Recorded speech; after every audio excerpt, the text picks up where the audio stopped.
இட்லி, தோசைக்கு சூப்பரான சட்னி எப்படி செய்கிறதுன்னு பார்க்கலாம். இது ரொம்பவே சிம்பிள். 2 நிமிஷத்தில் செஞ்சிடலாம்.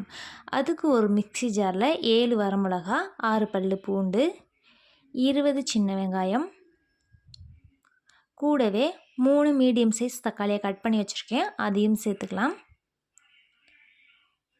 இது கூடவே 1 டேபிள் ஸ்பூன் அளவு கல் உப்பு சேர்த்துக்கலாம். சேர்த்துட்டு நல்லா ஃபைன் பேஸ்ட்டாக அரைச்சி எடுத்துக்கலாம். இப்போது சூப்பராக நல்லா அரைச்சி எடுத்தாச்சு.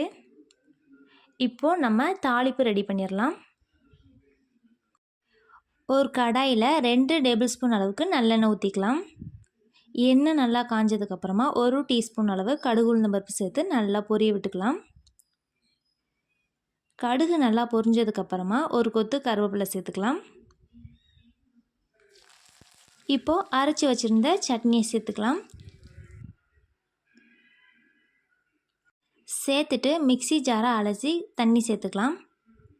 நான் இதுக்கு பார்த்திங்கன்னா ஒரு 3 டம்ளர் அளவு தண்ணி சேர்த்துருக்கேன். தேவைன்னா உங்களுக்கு எக்ஸ்ட்ரா வேணும்னா சேர்த்துக்கோங்க. சட்னி கெட்டியாக வேணும்னா தண்ணி சேர்க்க தேவையில்ல. இந்த சட்னி பார்த்திங்கன்னா நல்லா தண்ணி இருந்தால் தான் டேஸ்ட் நல்லாயிருக்கும். ஒரு 10 நிமிஷம் நல்லா கொதிக்க விட்டிங்கன்னா வெங்காயம் தக்காளியோட பச்சை வாசனை போய் டேஸ்ட்டு சூப்பராக இருக்கும். 10 நிமிஷம் ஆயிடுச்சு. நம்மளோட சட்னி தயாராகிடுச்சு. அவ்வளோ சூப்பராக இருக்கும். ரோட்டு கடையிலாம் இதே மாதிரி சட்னி தான் கிடைக்கும். அவ்வளோ டேஸ்ட்டாக இருக்கும். கண்டிப்பாக ட்ரை பண்ணுங்கள். இது இட்லி, தோசை எல்லாத்துக்குமே நல்லாயிருக்கும். சாதத்து கூட போட்டு பிசைஞ்சு சாப்பிட்லாம்.